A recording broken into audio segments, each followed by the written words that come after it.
See some people jumping in. We're going to give everybody a few moments to jump on. Maybe they're jumping from another meeting or something like that. So we'll get started just a little bit after the hour.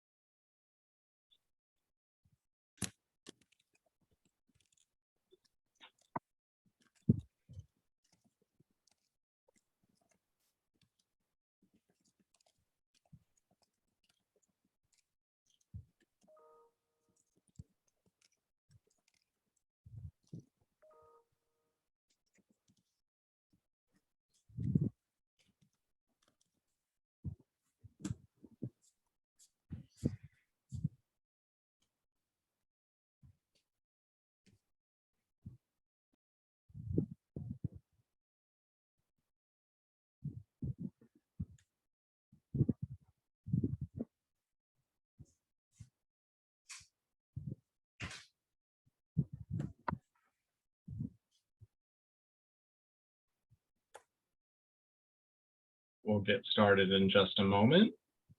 Just letting a few last people hopefully sign on.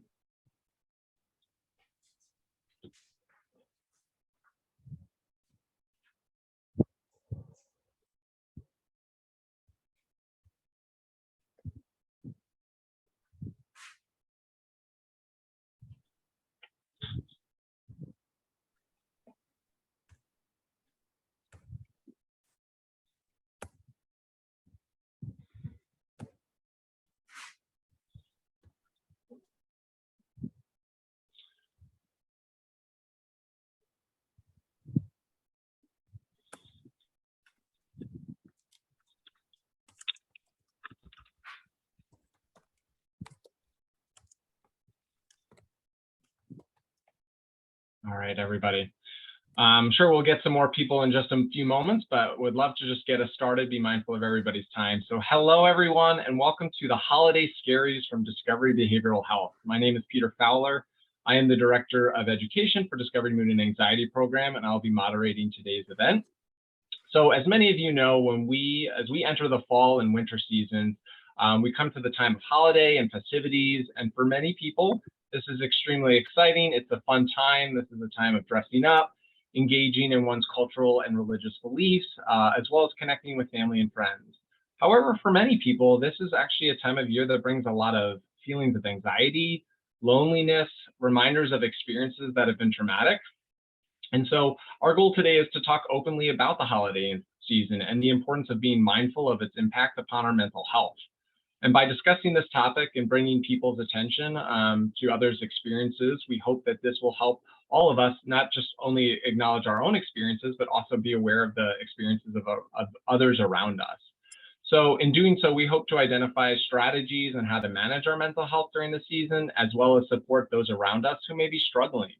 We have a lot of people on the call today, so if you would like to ask questions, and we definitely would love to hear from you, please use the Q&A feature, not the chat feature, if you'd like to submit a question.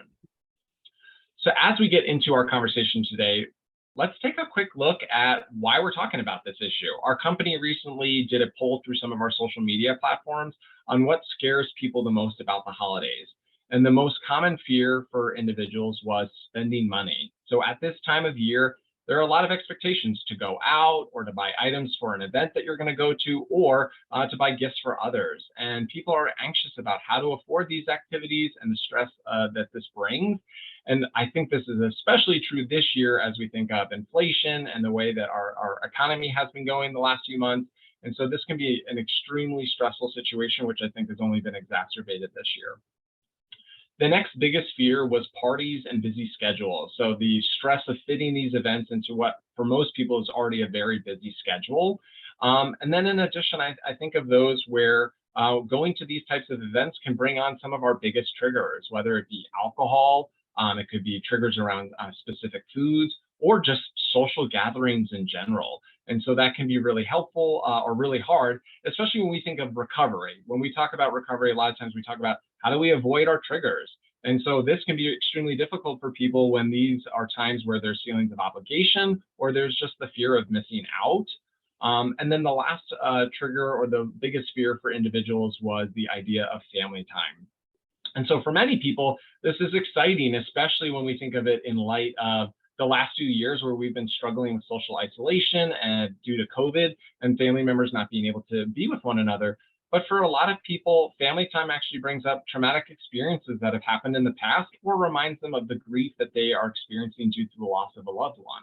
So it is important that we take a moment and look at what causes people to feel anxious, stressed, or sad during this time of year. And even if we don't get to go out or engage in some of these activities, we still have social media, which reminds us of how difficult our lives can be, or we're comparing ourselves to other people. So it is important that we identify how to prioritize our recovery during the holidays. So we did take another poll. And in this poll, we found that practicing self-care, avoiding triggering social events, and surrounding ourselves with other positive people were effective tools to prioritize and protect our recovery. And unsurprisingly, the most popular approach to this is typically a combination of all of those. So today we will talk to our panel of experts and learn how this time of year can impact our individuals' mental health, discuss the challenges that various populations come across during the holiday season, discuss ways to prioritize mental health in our recovery, the importance of seeking out help and supporting those around us. So now I have the privilege of introducing our wonderful panelists. So we have a group of diverse panelists who work at Discovery Behavioral Health. And so our first panelist is Dr. Matthew Rubel. Dr. Rubel is the Chief Medical Officer for Discovery Behavioral Health. He has spent 20 years of his career working with the Cambridge Health Alliance, a health system affiliated with Harvard Medical School. He's been responsible for training clinicians, residents, and medical staff in core evidence-based practices. His expertise spans consistent delivery of innovative and value-based, industry-leading and integrated behavioral health programs and services. Dr. Rubel earned his bachelor's from Simpson College in Indianola, Iowa. From there, he attended the Carver School of Medicine at the University of Iowa, and he then attended Harvard Medical School in Boston to intern at the Department of Medicine and became a resident at the Department of Psychiatry. So thank you, Dr. Rubel, for joining our panel today and sharing your wealth of knowledge. Next, we have Jennifer Carvalho. Jennifer is the president of our Substance Use Division at Discovery Behavioral Health. Jen is proud to empower her teams to lead with compassion and integrity. She is active in advocacy efforts in California and at the federal level, and is a speaker on visionary and empowered leadership. Before joining DBH, Jen worked as a market and hospital CEO, focusing on successful operations of mental health treatment and substance use programs. She is a graduate of Seth Godlin's MBA program and is a hands-on leader with innovation as a strategic focus. As a woman in long-term recovery, her focus on providing options for care is both personal and priority. So Jen, thank you so much for joining our panel today. Next, we have Andrea Piazza. Andrea is Discovery Behavioral Health's first director of virtual programming. She is avidly working to enhance and expand the company's telemental health virtual programming. She is committed to developing state-of-the-art telemental health training, enhancing the virtual curriculum to be more engaging, and cultivating partnerships with organizations to expand access to care for thousands of Americans. Andrea holds a dual bachelor's degree in dance and psychology and a master's in clinical mental health counseling with advanced training in integrated healthcare systems. Andrea, thank you for bringing your expertise to our panel today. Next, we have Emmy Johnson. Emmy is a LCSW who oversees Discovery Behavioral Health's gender affirmative care. They are a non-binary eating disorder professional working as a coordinator for gender affirmative care. They have been with Center for Discovery since 2020 as a primary therapist. They specialize in working with the LGBTQ+ populations with eating disorders and trauma. They have worked in transgender advocacy and support since 2015 and in the field of treatment of eating disorders since 2018. They received their master's in social work and bachelor's in public policy and women and gender studies at the University of North Carolina, Chapel Hill. Emmy, thank you so much for being here today. Lastly, we have Jackie Cooper Morgan. Jackie is the Director of Nutrition for Discovery Mood and Anxiety Program. She utilizes a compassionate, individualized approach to support individuals healing their relationship with food and move towards long-term health goals. Jackie started her career as a dietitian working at the residential level of care, treating individuals with eating disorders. She has since provided care for individuals struggling with mental health and substance use issues as well. She is a certified eating disorder registered dietitian whose work is grounded in evidence-based nutrition practices, including intuitive eating and health at every size. I have had the pleasure of working directly with Jackie, and I'm excited to hear her perspective and how it applies to today's discussion. So let's get started and checking in. I'd love to hear from all of our panelists on this first question, which is, why are the holidays so stressful? Why is this a topic that we need to talk about today? So I'll start us off by choosing one, and then I'd love to hear all of you jump in. Jen, you were the first one that went unmuted, so I'm going to choose you first. So Jen, if you don't mind, can you share with us why the holidays are just such a stressful time of year?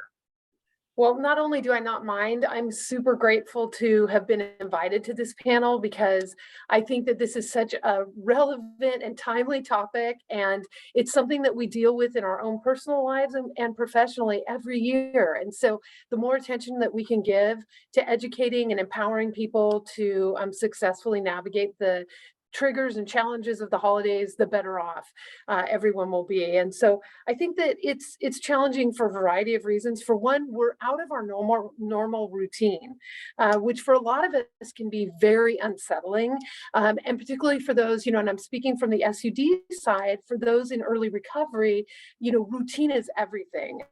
So when we're disrupted from that normal routine, it can be very disorienting. I think that there are a tremendous amount of extra temptations during the holidays in a variety of different forms. And you mentioned some of them, whether it's food or alcohol or substances, spending money, overextending ourselves emotionally and physically. I think that there are so many temptations that are presented to us during the holidays that really can take us off track. And then can we just talk about the F word, like family? There's family all over in the holidays, and it simply has to be addressed. It's the elephant in the room, and family can be both that support system and the safe place for you, but it also can be triggering and alarming and unsettling as well. And so, I think all of those things, along with just the concept of too much going on during the next, 2.5 months, those things can all make the holidays really challenging for anybody. And then you throw in someone who's in recovery. I think that it makes it very challenging indeed.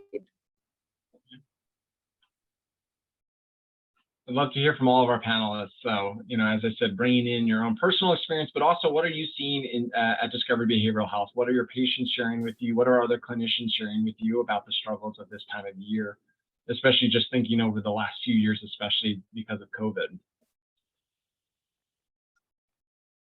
I'll jump in. Jen, I had no idea where you were going with that F word thing, so I'm so glad. But like Jen, I'm just delighted to be here with our DBH family and others to use the F word in that way. And also really wanted to thank you for the forum. I've been so impressed. I've only been with Discovery since May, but the amount of different types of supports and outlets of supports for our staff, our patients, it's really been impressive. And so this forum, really thank you for it. And Jen, I think you really hit on a lot of the key parts of this, how holidays more than any other times are sort of more triggering and more, hopefully in some ways, emotionally joyous and wonderful, but also incredibly painful because they go right to the core. So thanks for recognizing that. Not to overshare, but I guess I'm kind of reaching out to other people that feel like they might be in this place moving into the holidays as well. You get bad news.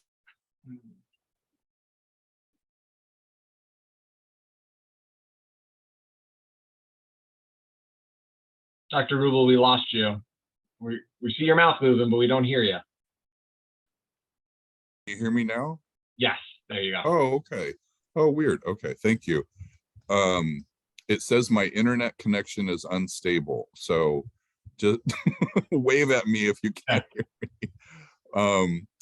But it's some people get bad news. We just the other day learned my dad has a high stage advanced cancer. And it's wonderful that we're going to all be there and support, and the timing of it that way, but it's also kind of terrible as well. So just to put that out there, you know, we can get good news, bad news at any point of the year. And so, yeah, like this, reach out to us, reach out to others within the DBH team and the F Word family, and we'll be there for you. Thank you.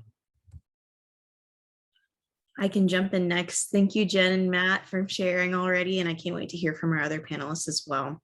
So what I see with my patients and in my work via telehealth is really that control goes out the window holiday season.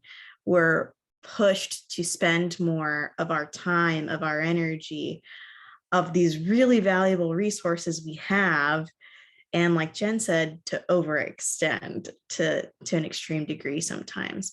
And that's going to take us out of our window of tolerance. It's going to take us out of that like zone where we're really in control of everything, and really put our coping skills to the test and put our recovery to the test, because everything's on this intense level. I think the holidays, and I'm sure we're going to hear this over and over, and already have, are incredibly triggering. And that adds another layer that's taking us out of control and potentially moving us closer and closer to shame, because we want to be able to give as much as we can. We want to be potentially around our families as much as we can, or not around our families as much as we can. And all of that takes us away from the safety of that we have cultivated in our lives through committing to recovery throughout the rest of the year.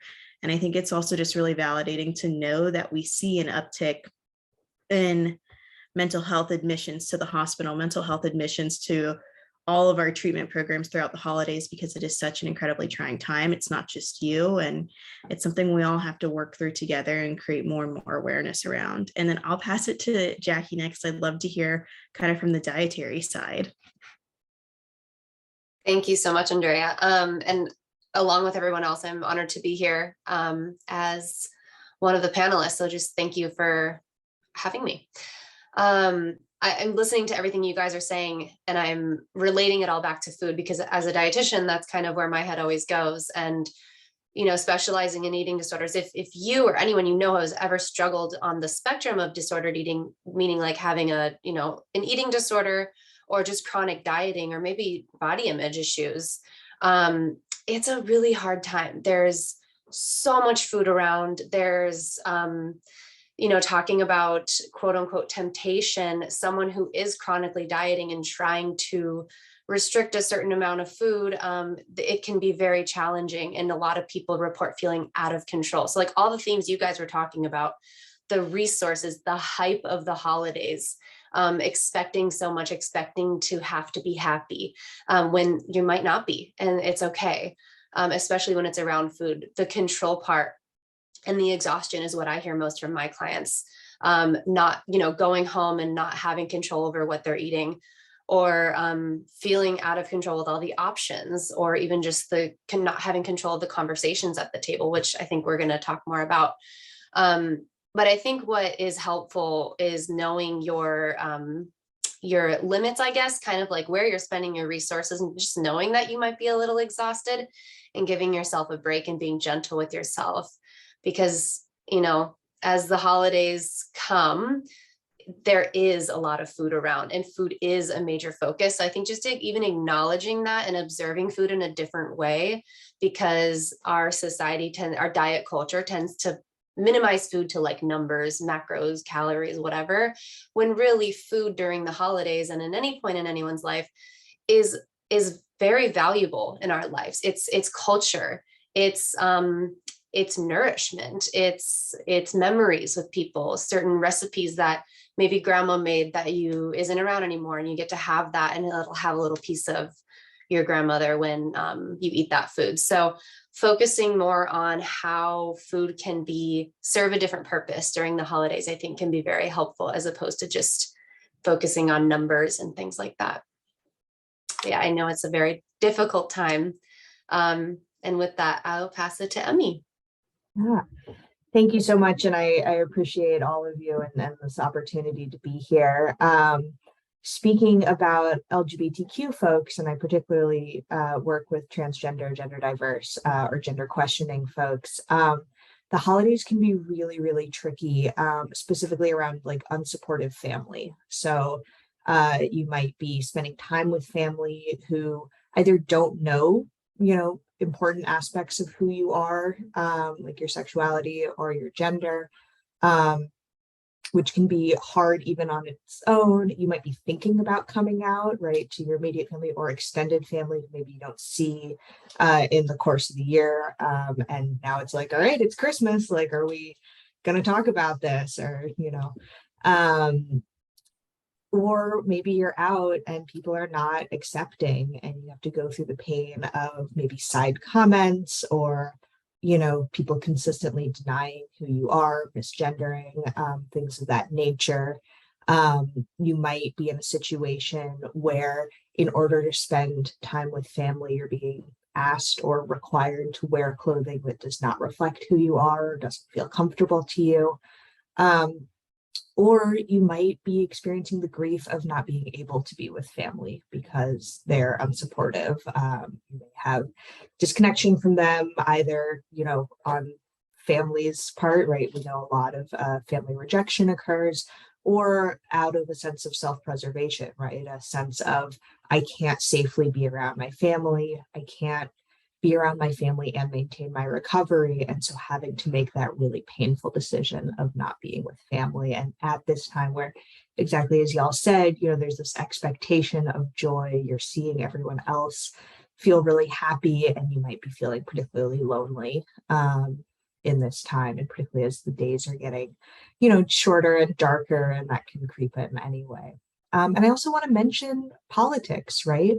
We're talking about, we're in an election year, a midterm year, and, family often, and so, there's the stereotypes of, who, like, which uncle is going to bring up politics, right? All these stereotypes. And when we're in a time of really unprecedented legal attacks against particularly trans folks, you might be in a situation where we're experiencing grief from whatever might happen in the midterms, or just that ongoing fear related to what's happening politically.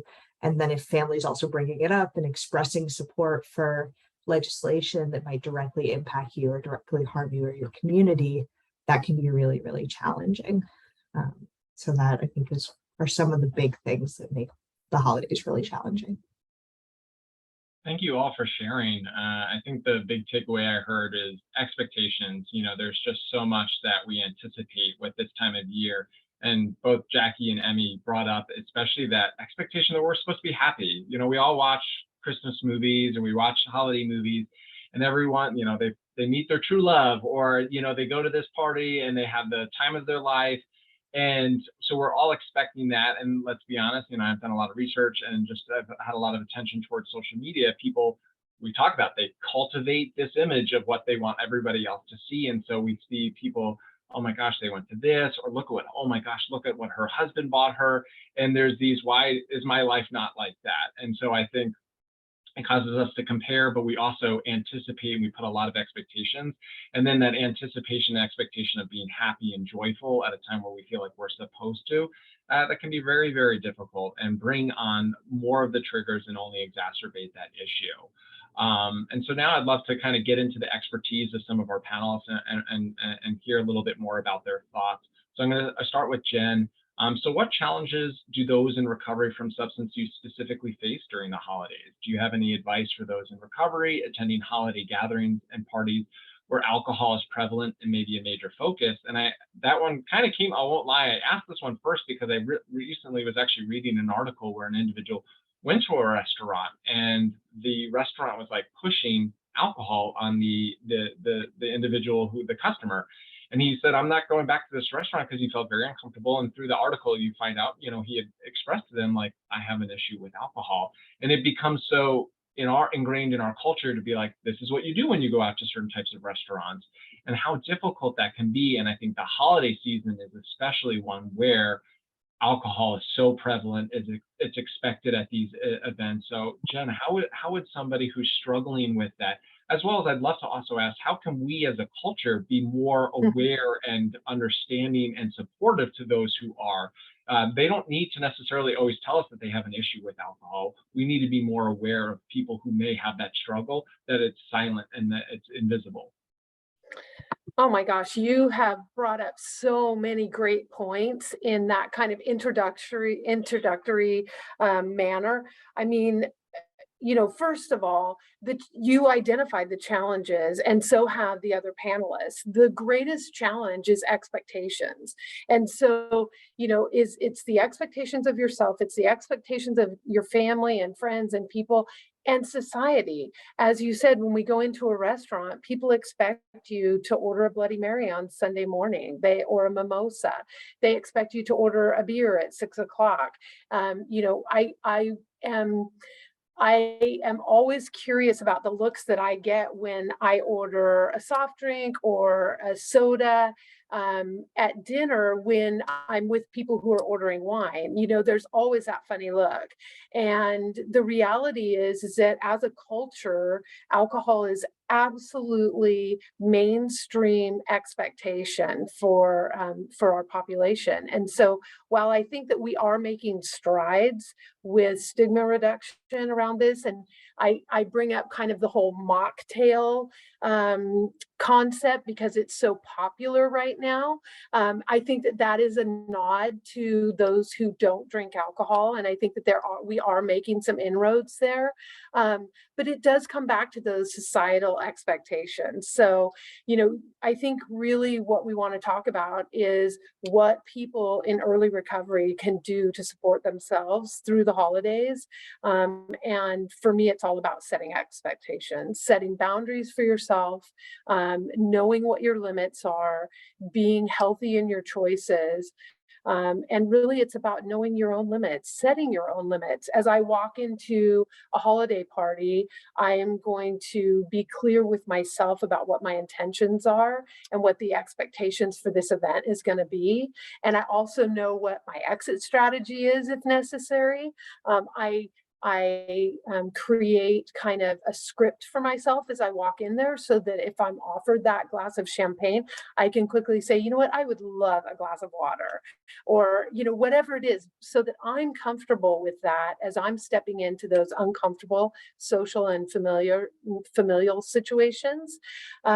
So, knowing your own limits and creating your own limits, planning ahead is a really big thing for people in early recovery. I have been known to bring my own drinks to an event, knowing that there may not be an option for me.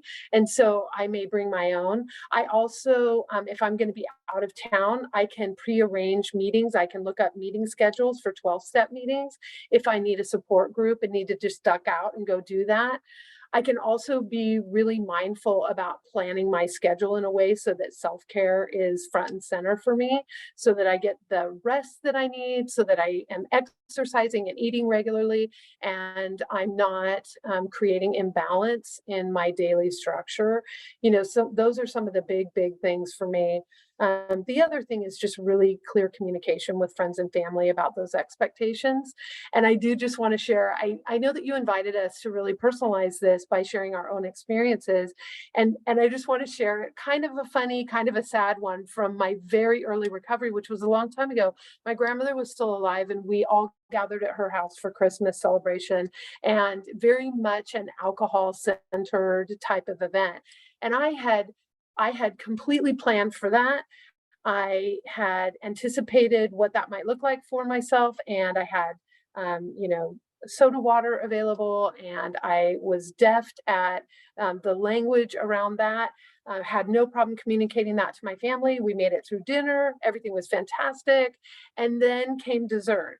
And for those of you who have who are in recovery from alcoholism, you know that sugar is really important and we love our dessert. And so I was looking forward to dessert, and my grandmother serves the cake, and it was this rum soaked creation that was like absolutely fantastic and everything you would want it to be for the holidays. And it was absolutely dripping with rum. And I burst into tears at the table because my expectation was that I stayed sober through this whole celebration and all I wanted was a piece of cake. And now I can't have that cake. And so, those are the kinds of things where we just have to really, as someone said earlier, be gentle with ourselves, really have a plan and communicate with our family and friends what the expectations for these types of events can be. I think my grandmother was doing the very best she could. And had I just said to her, like, could we please not have alcohol at, every meal, that would be fantastic. It would have made the situation a lot easier. So it's a lot rolled into all those big concepts, but a couple of Yeah. steps to take to protect ourselves. I think your biggest thing is you need to come up with a plan, and especially as we think of the holidays, it can be so chaotic. And so being able to come up with a plan and knowing how to handle that, having that kind of script, and especially thinking, it depends on where you are in your recovery. Somebody who's brand new really needs to know not only what is my plan of how to handle it, but also possibly an exit plan, and being able to remove themselves. And then obviously as you become more comfortable in your recovery, again, you're still in recovery, but you may, you'll feel comfortable being around other people and being able to stand your ground, know who you are, and know your limits and your boundaries, as you said. So I think that that's really key and critical in that. And so I'm going to shift over to Jackie, because holidays, so much of it, as we talked about with Jen, it surrounds alcohol. But so much of it is food. Like Thanksgiving, always to me, it literally always felt like a holiday about food. But we have, every holiday does, whether it be Halloween right now in just a few days with candy and all the sweets that are coming up, Thanksgiving with all the focus around the food and the pies and everything, and then all of the holiday cookies and everything like that come up. Food is such a major focus around holidays. So what can we do during the holidays to prioritize our health, to prevent negative self-talk or negative talk surrounding food, and take care of ourselves, especially when we're triggered by those certain conversations or those foods that are present around us? Yeah, thank you, Peter. I think it's an interesting question, because prioritizing your health could look different for everybody. And triggering conversations can be different for everybody. So my expertise is in eating disorders / people who have chronically dieted. But there are just people who, let's call them a normalized eater for most of the year. And then during the holidays, they still feel that guilt or shame after the holidays. I do also want to offer a trigger warning in case there is anyone with eating disorders listening. I may talk about diet related or eating disorder behaviors. So just as a heads up, as a way to instruct and advise. I do think that prioritizing, the first and foremost thing for prioritizing your health is eating enough. And this is something I'm always working on with clients. And this is regardless of your body size, of what you ate yesterday, of what you ate today. You need to eat enough food. And you need to eat a variety of foods. But first and foremost, it's enough. So what does that look like? It means don't skip meals. A lot of people might, try to restrict before a big meal, or they might over exercise to try to earn a meal, is very, very common practices. I know that's, speaking from personal experience, very common in my family, super diety family. And it's triggering, especially knowing what I do and how I feel about food and diet culture. Seeing my family engage in these behaviors is challenging. So I think just acknowledging you don't need to earn your food. You just deserve food because you're a human. So good job. Also, restriction is the main predictor of quote unquote overeating. So that would just be eating past your point of fullness or more than you intended to eat. So usually it's an attempt to kind of like save up or not overeat when it's just the main predictor. If you think of restriction and binging on like a pendulum, the harder you pull over to restriction, the more it's going to swing over to a binge or, somewhere in between. So if we just kind of stabilize in the middle, it tends to be better for your overall health and your mental health, because all that restriction and binging is correlated with blood sugar levels as well. This also affects your gut health. So if everything's off balance and off kilter, we're also talking about being off your regular schedules anyway. So your normal eating schedule, your normal bathroom schedule, which is important, your sleep hygiene, that's all going to be off. So making sure that you're taking care of yourself with just enough food, eating at regular intervals like you always do, is key to maintaining and protecting your health and your recovery if you are in recovery. And I also just want to acknowledge it's okay to overeat. It's okay to eat past your fullness. The discomfort, the fullness will pass. I think just being gentle with yourself, again, framing food during the holidays as something else. Maybe it's not numbers. Maybe it's not whatever you normally categorize food as. It can be nourishment in like a spiritual way or like a soulful way, because it adds that value to our life. It's family, it's culture, and it's just tasty sometimes. I also think another way to prioritize your health is by saying no if you need to. I know Jen talked a lot about, having that exit strategy. Let's say a certain meal time is very triggering. There is also the option to remove yourself from the situation. If you are in eating disorder recovery, I would suggest staying through the meal, pushing past that discomfort and finishing what you, are supposed to eat or what you're trying to eat. Another thing, if you're not in recovery from alcohol, for some substance use, is being mindful with your alcohol use, because alcohol can affect, it lowers your inhibitions, it lowers your ability to connect with your body. So if you're not totally in touch with your hunger and satiety cues. So if you're drinking alcohol during a meal, you might not be able to register when you're full. You might not be able to register when you're hungry if you've been drinking before a meal. I know a lot of people do that, which I wouldn't recommend, drinking on an empty stomach. So if you are going to imbibe an alcohol, just be mindful of your use or don't use it at all. If you're already struggling with the food piece. And then if a certain meal or a certain time that you're going to be eating is causing so much anxiety, have a plan.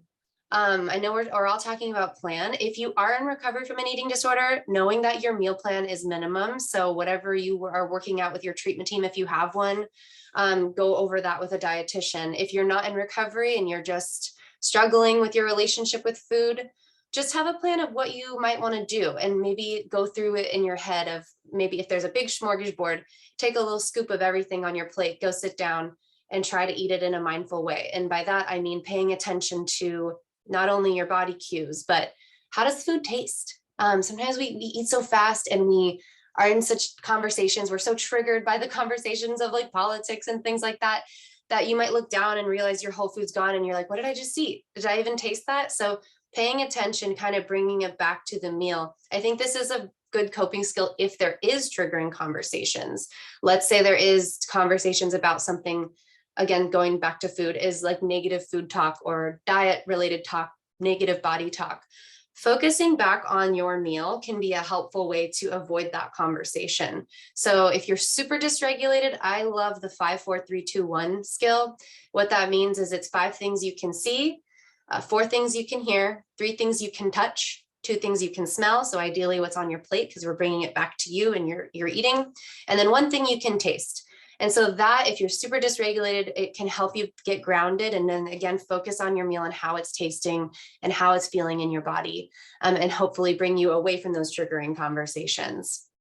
And then if there are those triggering conversations, you can do a few things. You can, ideally, you're going into this with some sort of plan, again, to cope ahead, maybe have a kind of code word, or maybe if you have a safe buddy that you can kind of give a nod or like a smile to if uncle whatever starts talking about his diet, then maybe you have that person that you can nudge over and just, here it goes, that way. So you just you're seen by somebody and someone knows that, hey, I might be struggling with this. You could also offer a different topic to talk about, hey, cousin, I thought you started a new job. How's that going? And then again, if you just want to leave the situation, that's also an option. And then I think it's also important to accept that you cannot always control people's conversations. You can do all the things, you can ask people, you can set boundaries, and they might still talk about their diet if that's going to bother you. Working just towards acceptance and knowing that that's cool for them, that might work for them, but that's not going to work for me. And lastly, try, I know it's hard, but try to enjoy yourself. If you do have time off of work or school, you deserve a break. So even if it's for an hour, just give yourself permission to eat and enjoy it, and just maybe enjoy yourself even, if that's possible. Thanks, Jackie. Those are some great tools. Mm. Emmy, as our gender affirmative care coordinator, I think you did a great job of helping individuals kind of be aware of some of the challenges they may experience. What are some solutions, or how would you encourage them to approach this time of year so that they feel safe in their environments? Yeah. I mean, number one thing is community, right? So whether that's, as Jackie said, like having a safe buddy who will be at events with you, who you can talk beforehand about, like, is that person advocating for you? Are they correcting people when you're being misgendered? Or have you had a conversation about, like, that's not what I want, but I do want someone to see me, right? Or I want someone who can, pull me out of that conversation that's feeling really painful and say, oh, we need to go check on the dog. I don't know, whatever excuse they want to come up with. And then if you are in a situation where there's not going to be anyone who's safe, right? Maybe you're not out to anyone in your family, or no one in your family is safe, but you are going to be there with them. Who are you going to text, right? Who can you connect with? What support groups are you going to day of, day before, day after?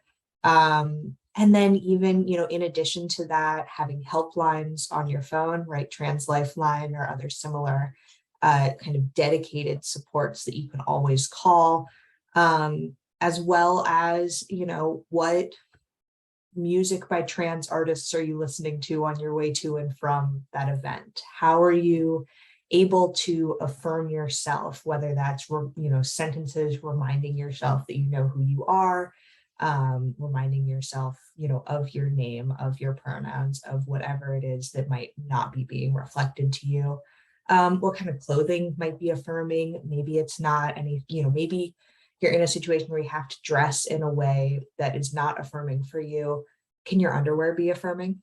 Right? Like, what jewelry are you wearing? Can that be affirming? Can you at least wear colors that feel better for you? Right? What kinds of things, even small things, can you do to help you ground? Are there, objects that you can remember? Can you, like have something in your pocket that you can touch that reminds you of, oh, I'm going to do this fun thing later, or I have this person who I care about and who's there for me.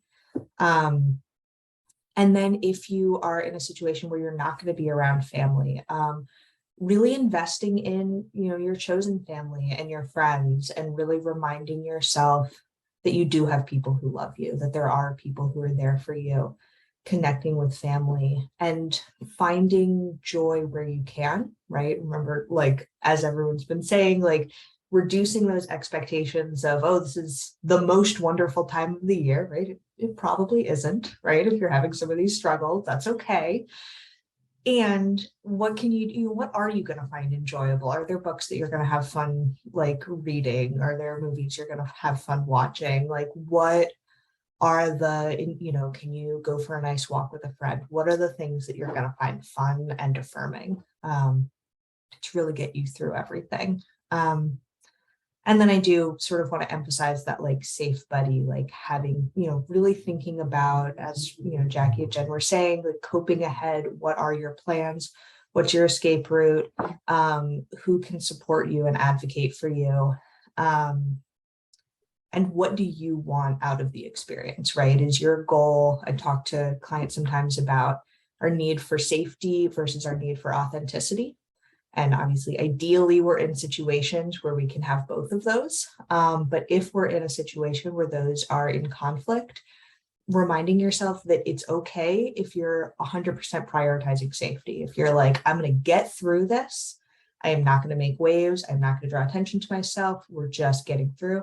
It's okay if you're like, I need to be completely authentic, even though it's going to cause waves, right? Even though people are going to be upset. My authenticity matters, and being able to be myself matters. And it's okay if you're anywhere in the middle, right? If you're like, there are some situations where I need to prioritize safety. There are some situations where I need to prioritize authenticity. In knowing and sort of being gentle with yourself in allowing any of those spots that you're going to be in, right? So it's okay. Sometimes we judge ourselves for, oh, I'm not standing up for myself. That means that I'm, not really who I am, or it means that I'm, you know, I don't know, like I'm not brave, right? And reminding yourself that like, no, it's, you know, I am who I am and it's okay to prioritize safety. And then similarly, like when you're feeling like, ooh, like everyone's annoyed with me because I'm making these waves, everyone wants me to just like go along to get along, you know, or whatever those thoughts are, it's coming up, reminding yourself that you have the right to be who you are.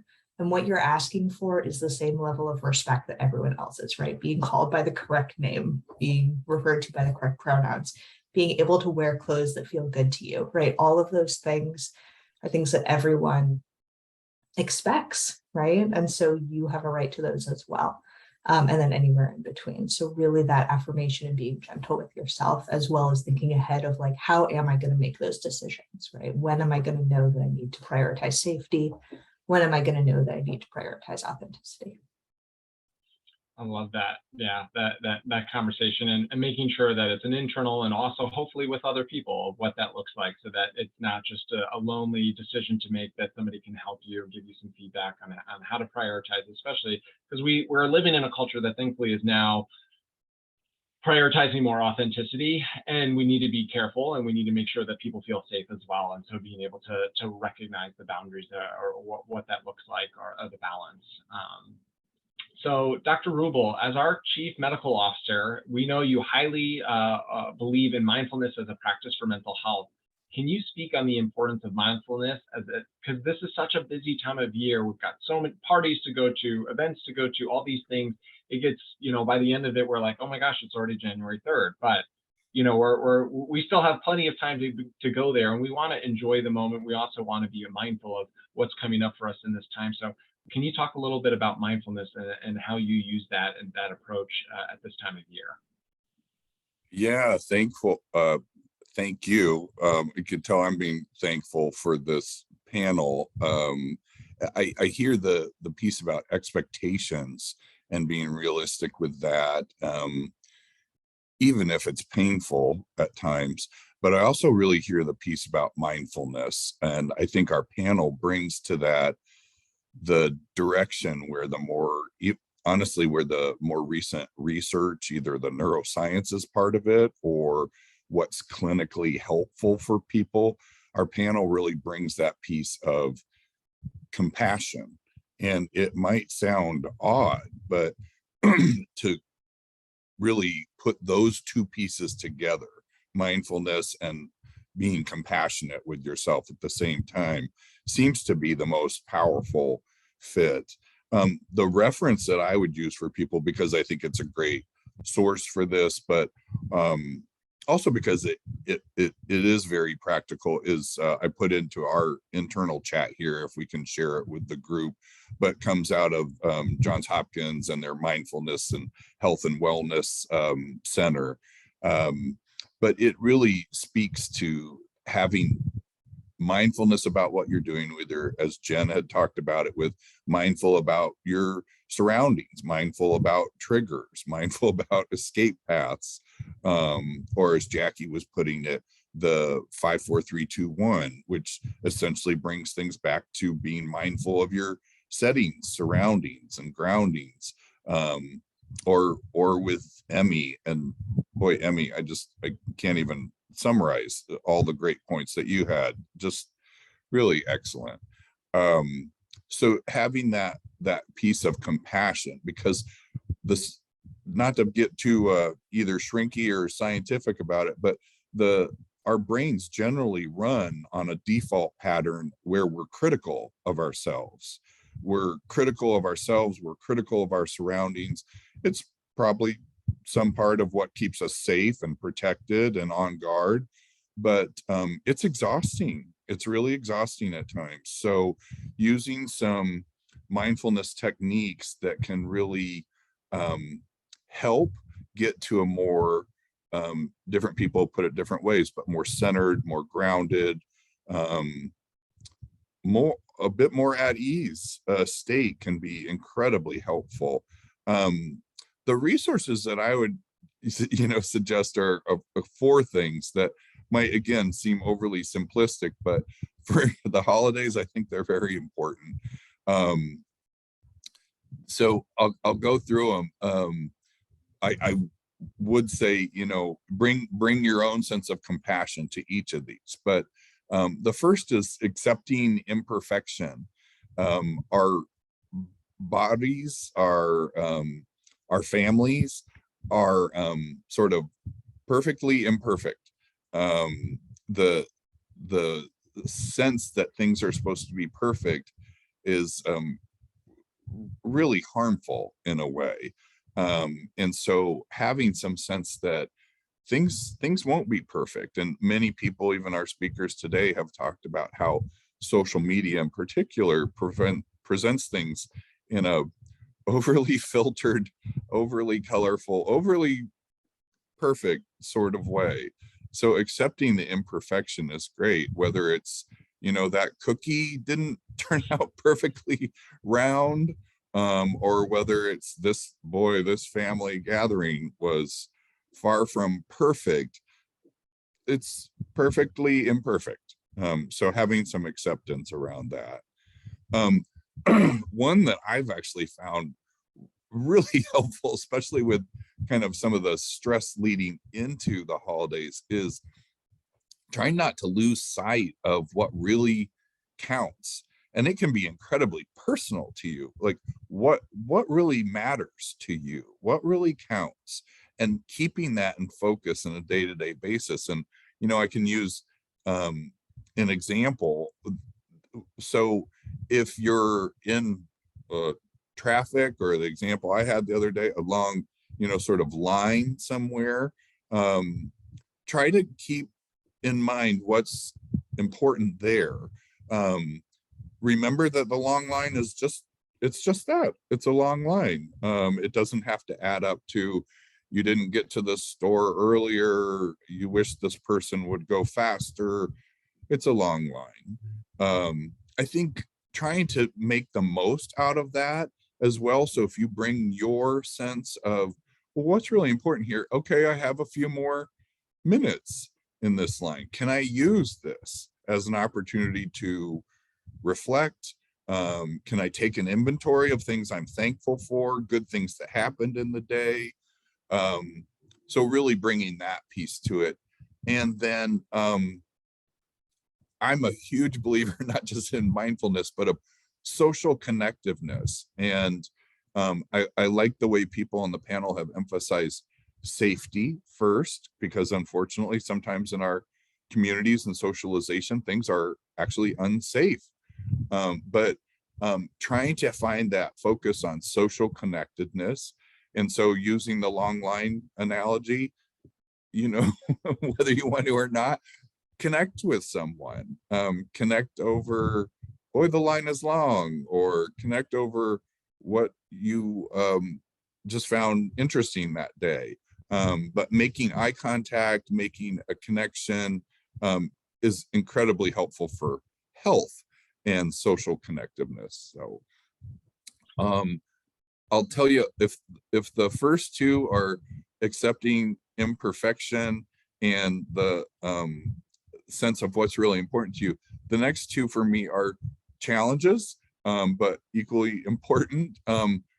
Responding to people around you with kindness. I think it's in some ways overused analogy, but when you bump into someone who is not so kind, hopefully there's a reason for that.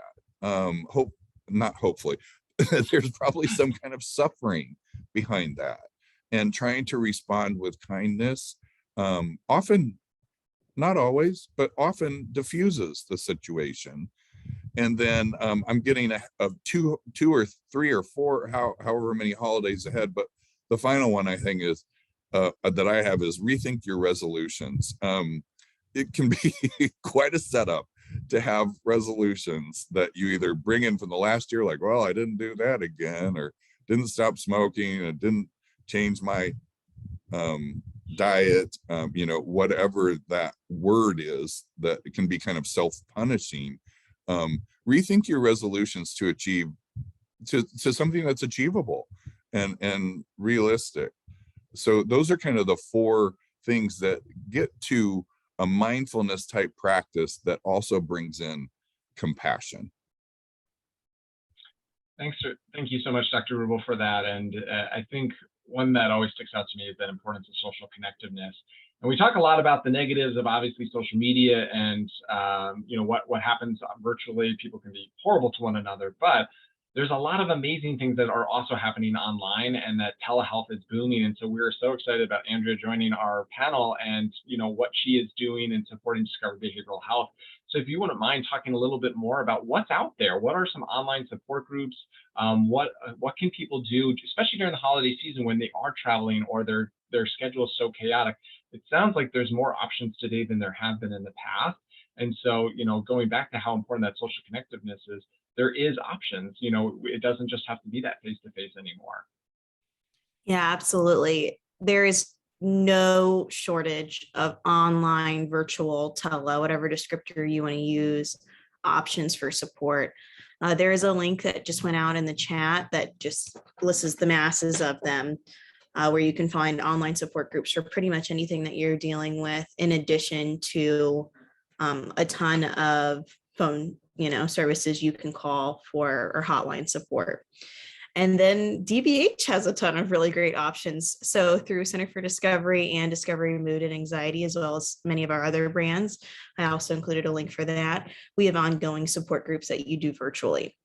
I also just want to add that sometimes we kind of postpone treatment till after the holidays because we have so much going on, when really it's more helpful to have it be the opposite and to get started and get that support as soon as you can throughout the holidays, so that it's not all on you for the holidays, and that you can be heard, be supported, be provided skills training, all of this stuff through programs. And we have virtual programs with open spots right now that could help you through Discovery Mood and Anxiety and Center for Discovery. And I think the most important thing, which is really an echo of what everyone has said, is to have a cope ahead plan. And that's what I like to call it for my patients. And if anybody's worked with me, you've probably heard of this. I want you to go through a list of all of your potential triggers. I want you to make a list of everybody that could be at that family event that could push your buttons, that has pushed them in the past, because we know the best predictor of future behavior is past.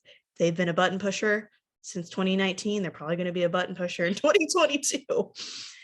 Not that you can predict everything that is coming. You don't have a crystal ball, but knowing that you're going in with a plan is going to be the best thing for you. And in terms of online support, my recommendations as a part of that cope ahead plan are going to be, just like Emmy said, have those numbers in your phone, have those links in a note on your notes app, on your iPhone or whatever device you have them ready to go. Book them in your calendar so you know, like, okay, after this event, I have a support group lined up. And to the best of your ability, I really recommend interviewing these support groups in a way, like go to them now, so that when the event comes around, you know where you felt comfortable, you know where you felt safe, you know where you started making connections, so that you know who your people are when you're in that crisis mode. And it's not that I have to go back to the one thing that was comfortable for me, which was this maladaptive coping skill, because I feel like I'm out of options. Line up those options as soon as you can. If you have a therapist, work with your therapist to do that. They'll love you for it and they'd love to help. But yeah, that's really my 2 cents on all of this. Thank you so much. And you all had such great things to respond to. I feel like we answered actually a lot of the questions that I had seen on the Q&A, and just in terms of how do we discuss this. And there was one that had really stuck out to me, though, was like talking about, how do we talk about this with our children? And I think we go back to, what we kind of started to talk about in the beginning, which is in some ways, we want to be the change we want to see in the world. So we have to talk about this with others, because we want to encourage awareness so that people are thinking about these things, that it's not just, this isn't just about tools for yourself, but tools of how can you also help others around you, and how can you create safe places in your home or at the parties that you go to in these situations, so that everybody feels included and that everybody feels safe and that they feel like they belong at those events. And so it's going to be really important, I think, as we as we wrap up today, that you hopefully that's something that for me I'm chewing on of, when I go to these situations and events, how do I make sure that I'm contributing to the safety of this event, as well as that everyone feels included and safe in those when we're there. And hopefully this is an opportunity for families to change some traditions or to be aware of the different traditions that are going to be started at the family events. And so thank you all so much for joining our panel today. I want to first off say thank you to this amazing group of individuals who work at Discovery Behavioral Health and giving us their wealth of knowledge and experience, both personal but also professional, in sharing their insight and their expertise. And we just really want to make sure that, especially at this time of year, because I know it can always be hard, I would always tell our patients and their parents, we're 365 days of the year, 24/7. You know, we have patients here on Christmas, on birthdays, on, you know, this is still a time where I know families sometimes get scared of putting their child or thinking of going into treatment. It's extremely important because these are such triggering situations. And sometimes the safest thing you can do is to have your loved one go into treatment or to go into treatment yourself. So I really want to encourage that. And at discoverybehavioralhealth.com, you can look into getting a confidential assessment for yourself or a loved one. So I just want to recommend that for anyone who might be thinking of needing treatment or knowing a loved one who might. So thank you so much. I hope you all have a wonderful holiday season. I hope you took away, like I did, a lot of helpful tools, as well as, if anything, just awareness of how we can take better care of ourselves, as well as support our loved ones and those around us. So thank you so much for today. Thank you again, panel. Everyone have a wonderful day. Thank you. Thank you.